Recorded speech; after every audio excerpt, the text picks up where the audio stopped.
அருட்பெருஞ்சோதி அருட்பெருஞ்சோதி தனிப்பெரும் கருணை அருட்பெருஞ்சோதி. எல்லா உயிர்களும் இன்புற்று வாழ்க, வள்ளல் மலரடி வாழ்க வாழ்க, கொல்லா விரதம் குவளை எல்லாம் ஓங்குக, நல்லோர் நினைத்த நலம் பெறுக, நன்றி நினைத்த எல்லோரும் வாழ்க இசைந்து. உலக மக்களே, அறிவார்ந்த அன்பர்களே, ஆண்மைநேய ஒருமைப்பாடுடைய அன்பர்களே, வல்லப்பமான அருளிய திருவுட்பாவிலிருந்து அருட்பெருஞ்சோதி ஆண்டவருடைய திருவிளையாடல்களை நாம் பார்த்து கொண்டிருக்கிறோம். வல்லப்பமானவர்கள் அருட்பெருஞ்சோதி ஆண்டவரால் இந்த பூலோகத்தில் ஒரு தாயின் வழியாக வருவிக்க உற்று 51 ஆண்டுகள் எப்படி இந்த பூலோகத்திலே மக்களோடு மக்களாக இருந்தார் என்பதையும், இந்த 51 ஆண்டுகளுடைய திருவிளையாடல்களை அருட்பெருஞ்சோதி ஆண்டவர் 8 ஆண்டுகளாக பிரித்து தனது மகனுக்கு எப்படியெல்லாம் அருளை கொடுத்தார் என்பதை விளக்கமாக நாம் திருவெட்பாவினுடைய பாடல்களின் மூலமாக தெளிவாக பார்த்துவிட்டோம். இப்போ வல்லப்பமானவர்கள் மேட்டுக்குப்பத்திலே உறைவிடமாக கொண்டுள்ளார்கள். அங்கே ஞானசரியை உருவாகிறது. இதுவரை ஞானசரியிலே நாம் 2 பாடலுடைய விளக்கங்களை பார்த்திருக்கிறோம். இன்று 3வது பாடல்.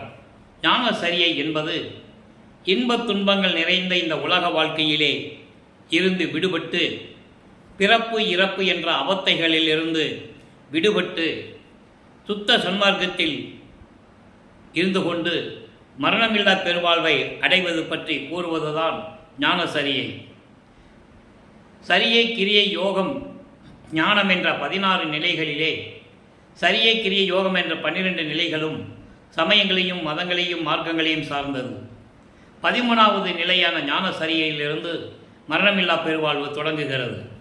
ஞானசரியை, ஞான கிரியை, ஞானத்தில் யோகம், ஞானத்தில் ஞானம், இந்த 4 நிலைகளும் தான் சுத்த சன்மார்க்க நெறிகளை பின்பற்றி கூடியது. வல்லப்பமானவர்கள் இதை தெளிவாக நமக்கு அள்ளியிருக்கிறார்கள். மனிதன் உலகிலே காலகாலமாக பிறந்து இறந்து கொண்டிருக்கிறான். அந்த பிறப்பு இறப்பு என்ற அவஸ்தைகளிலிருந்து மனிதன் விடுபட வேண்டும். மனிதர்கள் எல்லாம் மரணமில்லா பெருவாழ்வில் இருக்க வேண்டும் என்ற நோக்கத்தில் தான் இந்த ஞானசரியை உலக மக்களுக்காக வல்லப்பமானவர் அருளியது. இன்று 3வது பாடலை நல்ல கவனிங்க. இப்போ வல்லப்பமானவர்கள் இறுதி கட்டத்தில், அதாவது 51 ஆண்டுகளிலே 48 ஆண்டுகளை 32 ஆண்டுகள் திருவொற்றியூரில் சென்னையிலும், அதன் பிறகு கருங்குடியிலே 9 ஆண்டுகளிலும், அதன் பிறகு தர்மசாலையிலே 4 ஆண்டுகளிலும் இருந்து கொண்டு இப்போ மேட்டுக்குப்பத்தில் இருக்கும் பொழுது ஞானசரியை நமக்கு அருளினார்கள். பாடலுடைய விளக்கத்தை பாருங்கள். முதலை பாடல், அதன் பிறகு விளக்கம். பணிந்து பணிந்து அணிந்து அணிந்து பாடுமினோ உலகி. இறைவனை எப்படி கூப்பிட சொல்கிறாரு? பரம்பரமே, சிதம்பரமே, பராபரமே, வரமே, துணிந்து வந்த வேதாந்த சுத்த அனுபவமே. அதாவது வேதாந்தம், சித்தாந்தம், நாதாந்தம், போதாந்தம், யோகாந்தம், கலாந்தம், இந்த 4 அந்தங்களுமே சமயங்களிலும் மதங்களிலும் மார்க்கங்களின் நிலைகளில் இருக்கும்போது இந்த 6 அந்தங்களை பற்றி தெளிவாக நமக்கு கூறியிருக்கிறார்கள். அந்தங்களை கடப்பது, அந்தங்களை கடந்தால்தான் இந்த நிலையை அடைய முடியும். அப்போ சுத்த சன்மார்க்கத்தில் இருக்கும்போது சுத்த வேதாந்தம், சுத்த சித்தாந்தம் என்று கூறுவார். துணிந்து வந்த வேதாந்த சுத்த அனுபவமே, துரிய முடி அனுபவமே, சுத்த சித்தாந்தமதாய் தனிந்த நிலை பெரும் சுகமே, சமரச சன்மார்க்க சத்தியமே, இயற்கை உண்மை தனிப்பதியே. அண்டர்லைன். இயற்கை உண்மை தனிப்பதியே என்று கனிந்து உளத்தே கனிந்து. அந்த கனிந்து வேறு, அது 3 சுழி நீனா, 3 சுழி நீ. கனிந்து உள்ளத்தே கனிந்து நினைந்து உரைத்திடில் அப்பொழுதே காணாத காட்சியெல்லாம் கண்டு கொள்ளலாமே. இறைவனை பணிந்து பணிந்து என்பது இறைவனை உள்ளத்திலே நினைத்து பணிவோடு தலை வணங்கி மனம் உருகி அணிந்து அணிந்து வாழ்த்தி வாழ்த்தி பாடுமினோ.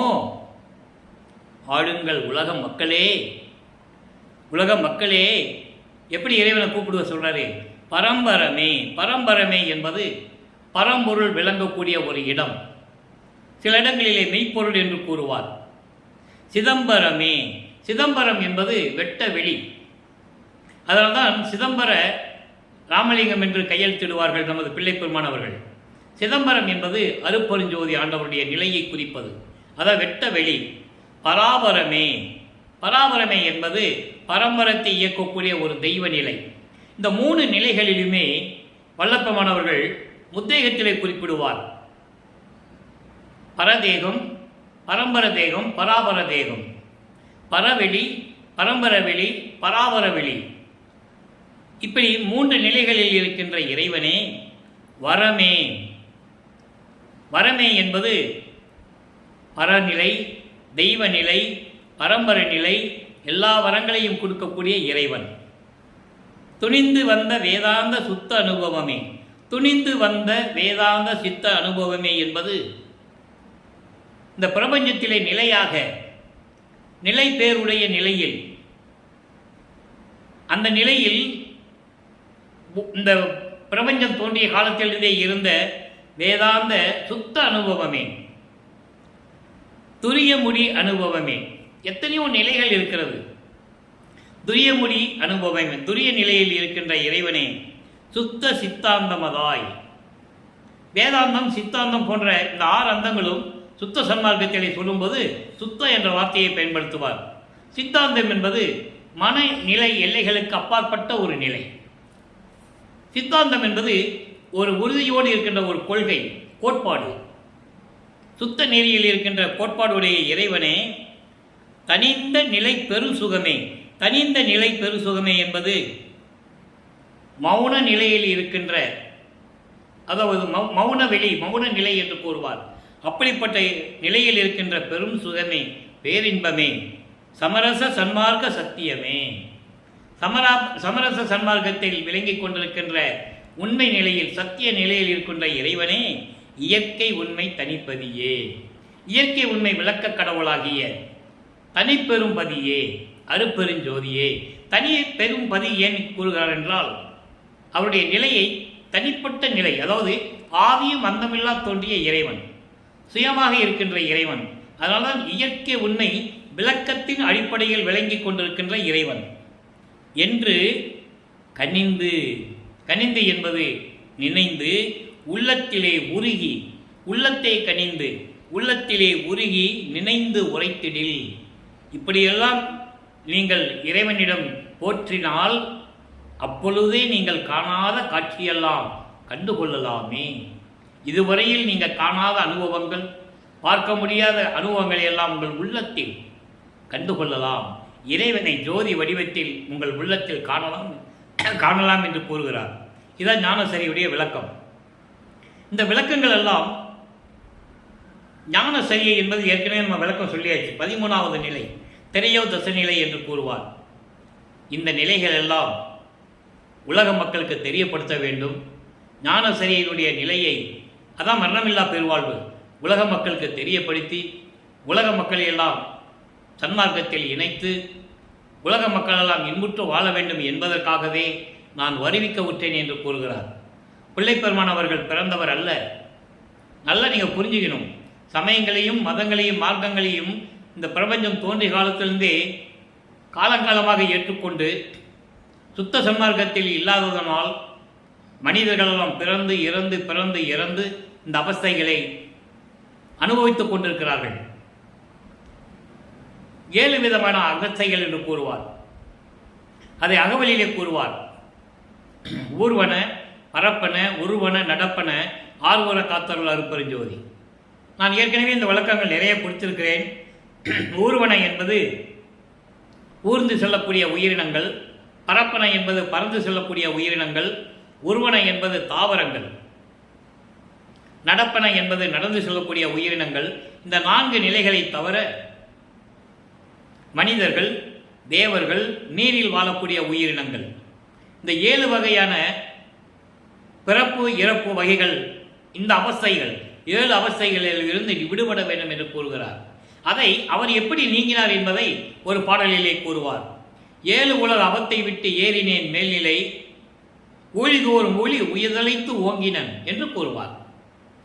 இப்படி 7 பிறப்பு இறப்பு அவஸ்தைகளிலிருந்து அதாவது 84 லட்சம் யோனி பிறப்பு வகைகள் என்று கூறுவார். ஒரு உயிர் பிறப்பதற்கு 84 வகையான யோனிகள் இருக்கின்றன. அந்த இருந்து பிறக்கக்கூடிய உயிர்கள் எல்லாம் இப்படி அவத்தைகளிலிருந்து நீங்க வேண்டும் என்று கூறுவார். ஊழிது ஒரு மொழி உயிர்தழைத்து ஓங்கினேன் என்று கூறுவார். இதற்காக நான் ஒவ்வொரு யுகத்திலேயும் இருந்தேன் என்று கூறுவார். இதை அகவலிலே குறிப்பிட்டிருக்கிறார். ஊழிது ஒரு மொழி உழப்பராது ஓங்கி வாலி என்று எனக்கு வாய்த்த நன்னிதியே. தன் மகனை ஒவ்வொரு யுகத்திலும் வரவழைத்து நீ வாழ்க வாழ்க என்று என்னை வாழ்த்திய இறைவன் என்னுடைய தந்தை அருட்பெருஞ்சோதி ஆண்டவர் என்று கூறுகிறார். ஊழிதோறு ஊழி உளவினும் அழியா உடம்பை அளித்தன் என்று கூறுவார். இதை ஏன் வற்புறுத்தி கூறுகிறார் என்றால், சன்மார்க்கத்தை பெற்றுவிட்டால், சன்மார்க்க நெறிகளை பின்பற்றி கொண்டால் நமக்கு பிறப்பு இறப்பு இல்லை, மரணமில்லா பெருவாழ்வில் இருக்கலாம் என்ற ஒரு நோக்கத்திற்காகத்தான் உலக மக்களை எல்லாம் அழைக்கிறார்.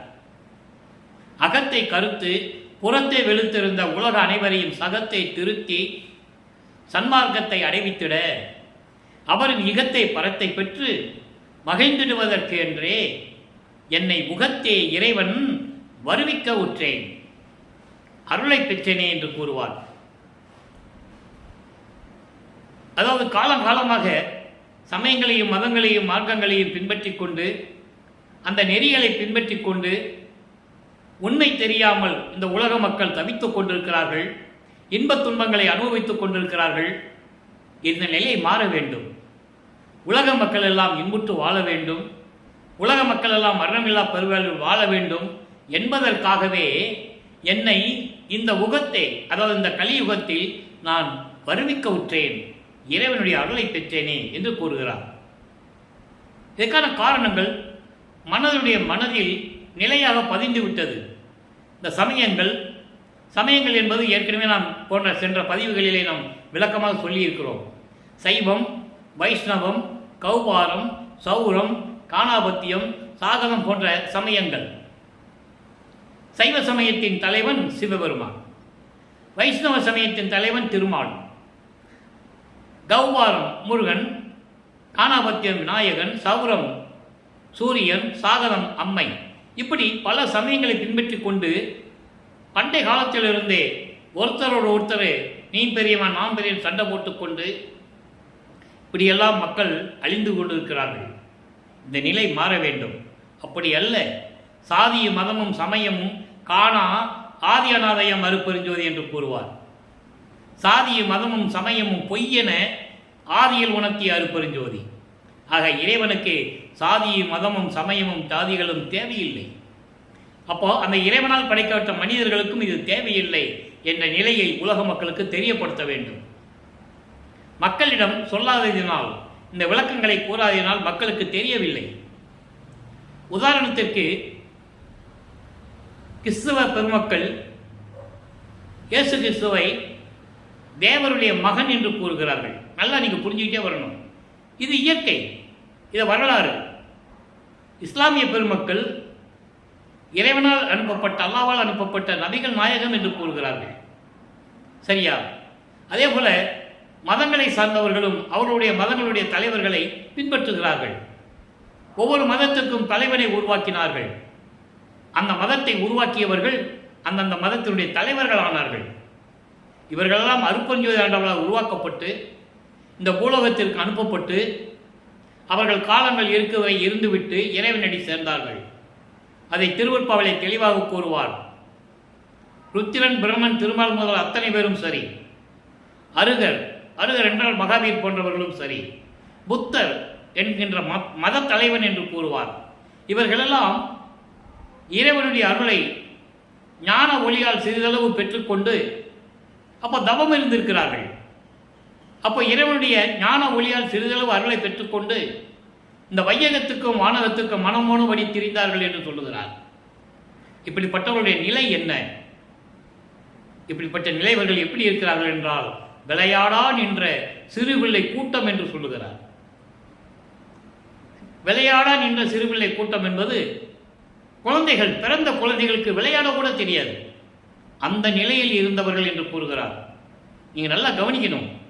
ஏன் நமக்கு திருவெட்பாவிலே ஞான சரியை நமக்கு அருளினார்கள் என்பதை நீங்கள் புரிந்து கொள்ள வேண்டும். தேன் உண்டு தேன் முகந்து உண்டார் போல், கையில் தேனை ஊற்றிக்கிட்டு மோந்து பார்த்து சாப்பிடல, மோந்து பார்த்துக்கிட்டே சுவையாக இருக்குன்னு சொல்கிறாங்கல்ல, அந்த நிலையில் இருந்து கொண்டு இருக்கிறார்கள் என்று சொல்கிறார். அப்போது அருட்பெருஞ்சோதி ஆண்டவரால் இவர்கள் உருவாக்கப்பட்டவர்கள் என்ற நிலையை திருவெட்பாவிலே நமக்கு தெளிவாக அருளியிருக்கிறார்கள் என்பதை நீங்கள் புரிந்து கொள்ள வேண்டும்.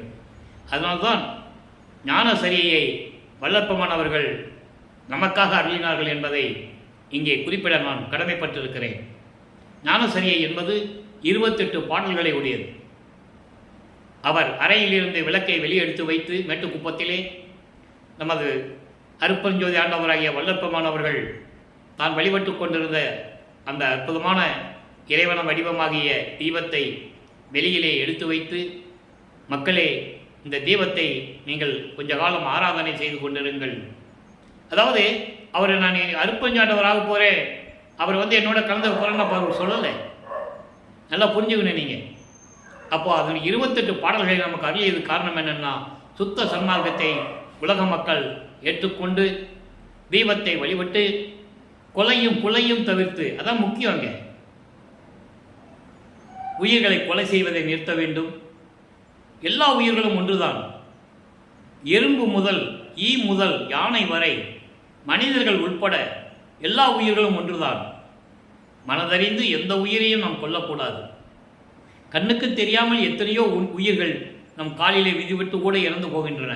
அதை இன்செக்ட் என்று கூறுவார்கள். இன்செக்ட் என்பது கண்ணுக்கு தெரியாத உயிரினங்கள். அது இறைவனால் மன்னிக்கக்கூடியது. நமது மனமறிந்து ஒரு உயிரை கொல்லக்கூடாது. புலாலை தவிர்க்க வேண்டும். புலால் என்பது மாமிச வகைகள். ஒரு உயிரை கொன்று அந்த உடம்பை, அந்த நாறுகின்ற பிணத்தை நம் உடம்பிற்கு உணவாக எடுத்துக்கொள்ளக்கூடாது என்று கூறுகிறார். இதெல்லாம் விளக்குவதுதான் ஞான சரியை. உயிர் இரக்கம் வேண்டும், தயவு வேண்டும். உயிரின் மீது தயவையும் இரக்கத்தையும் காட்ட வேண்டும். கொலையும் புலையும் தவிர்த்து தீபத்தை வணங்கி அருட்பெருஞ்சோதி அருட்பெருஞ்சோதி தனிப்பெருங்கருணை அருட்பெருஞ்சோதி என்ற மகாமந்திரத்தை இறைவனிடம் சொல்லி இறைவனை வணங்க வேண்டும். இறைவனுடைய அருளையும் செல்வங்களையெல்லாம் பெற்றுக்கொண்டு இந்த வையகத்தில் நீங்கள் வாழ்வாங்க வாழ வேண்டும். மரணமில்லா பெருவாழ்வில் நீங்கள் வாழ வேண்டும் என்று கூறுகிறார். அதை கூறுவது நோக்கம்தான் ஞான சரியை என்பதை நீங்கள் புரிந்து கொள்ள வேண்டும். எனவே உலக மக்களே, வல்லப்பமானவர்கள் இறைவனுடைய மகன் என்ற நிலையை நீங்கள் புரிந்து கொள்ள வேண்டும். ஏனென்றால் ஒவ்வொரு நிலைகளையும் ஒவ்வொரு மதத்தை சார்ந்தவர்களையும் இறைவனால் அனுப்பப்பட்டவர்கள் என்று கூறினார்கள். ஆனால் வல்லப்பமான இறைவனால் வருவிக்க உற்றவர். அவர் பிறந்தவர் அல்ல, அவதரித்தவர் அல்ல. தன் மகனை வருவிக்க செய்து இந்த 32 ஆண்டுகள் சென்னையிலே தன் மகனுக்கு எப்படியெல்லாம் ஒவ்வொரு 8 ஆண்டுகளிலும் அதாவது திருவிளையாடல் செய்தார் என்பதை நாம் ஏற்கனவே அருட்பெருஞ்சாண்டவருடைய திருவிளையாடல் என்ற பதிவிலே நாம் தெளிவாக பார்த்துவிட்டோம். இப்போ வல்லப்பமானவர்கள் மேட்டுக்குப்பத்திலே இருந்து கொண்டிருக்கும் போது இந்த ஞான சரியை நமக்கு அருளினார்கள். அதன் பிறகு இன்னும் பிற்காலத்தில் அவர் சன்மார்க்க கொடியை, சுத்த சன்மார்க்க கொடியை ஏற்றியது. அதன் பிறகு அந்த கொடிப்பாட்டு எப்படி விளக்க முடியாது, பேருபதேசத்திலே எப்படி பேருபதேசம் செய்தார் என்பதையும், இறுதியாக தனது தந்தை அருட்பெருஞ்சாண்டவர் வந்து மகனோடு இரண்டரை கலந்து கொண்டார் என்பதையும் நாம் தெளிவாக பார்க்க இருக்கிறோம். இவர் போகல, அந்த பாடலாம் ரொம்ப அருமையாக இருக்கும். அந்த நிகழ்வுகள்லாம் நம்ம பின்னால் பார்க்க போகிறோம். இறைவன் தான் மகனை தேடி வருகிறார். இந்த பிரபஞ்சம் தோன்றிய காலத்திலிருந்தே எத்தனையோ முனிவர்களும் ரிஷிகளும் தோன்றி அவர்களுடைய தலைவர்களை மனதிலே ஏற்றுக்கொண்ட தவம் இருந்திருக்கிறார்கள். கடலுக்கடியிலே வேள்வி, அதாவது நெருப்பு வளர்த்து நெருப்பிலே இருந்து கொண்டு தவம் இருந்திருக்கிறார்கள். குகையிலே இருந்து கொண்டு தவம் இருந்திருக்கிறார்கள். நமது பிள்ளைப்பெருமான் அவர்கள்தான் நோவாமல் நோன்பு இருந்தவர். நோவாமல் நோன்பு என்பது இறைவனை எந்நேரம் மனதில் நினைத்து கொண்டு சுத்த சன்மார்க்க நெறிகளில் இருந்து கொண்டு இறைவனை வழிபடுவது. நோவாமல் நோன்பு என்னைப் போல் நோற்றவரும் எஞ்ஞான்றும் சாகாவரம் என்னைப் போல் சார்ந்தவரும் தேவா நின் பேரருளை என்னைப் போல் பெற்றவரும் எவ்வுலகில் யார் உலர் சற்றே அறை என்று கூறுவார். இந்த பாடலே இதற்கு விளக்கம். என்னைப் போல மரணமில்லா பெருவாழ்வை யாருக்காவது கொடுத்துருக்கிறியா? என்னை போல எனக்கு கொடுத்தது போல மற்ற யாருக்காவது இந்த பிரபஞ்சத்தில் அருளை கொடுத்துருக்கிறாயா என்று தந்தையிடம் கேட்கிறார். காரணம், சுத்த சன்மார்க்கத்தின் நோன்பு என்பது கடலுக்கடியிலேயோ மலைக்கடியிலேயோ குகைக்கடியிலேயோ போன்று தவம் இருப்பதல்ல. ஆண்டாண்டு காலமாகலாம் தவம் வந்திருக்கிறார்கள், சமயங்களையும் மதங்களையும் மார்க்கங்களையும் சார்ந்தவர்கள். அதனால்தான் பிள்ளைப்பெருமானவர்கள் நமக்கு சுத்த சன்மார்க்கத்தை நமக்கு கொடுத்து ஞானசரியை நமக்கு விளக்கமாக கூறி உலக மக்களெல்லாம் மரணமில்லாத வாழ வேண்டும் என்பதற்காகவே நமக்கு ஞானசரியை அருளியிருக்கிறார்கள். எனவே நண்பர்களே, நீங்களாம் இறைவனை வணங்கி சுத்த சன்மார்க்கத்தில் இணைந்து மனதிலே இறைவனை உருகி உருகி நினைந்து இறைவனை பராபரமே பரமே சிதம்பரமே வரமே அருப்பெருஞ்சோதி ஆண்டவரை என்று மனதிலே நினைத்து மனம் உருகி நீங்கள் இறைவனை வழிபட்டால் நீங்கள் காணாத காட்சியெல்லாம் உங்கள் உள்ளத்திலே நீங்கள் காணலாம்.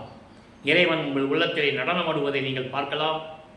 சிரசியின் நடுவிலே ஜோதி வடிவில் இருக்கின்ற அந்த நிலையை நீங்கள் உணரலாம். அதான் இந்த பாடலுடைய மைய கருத்து.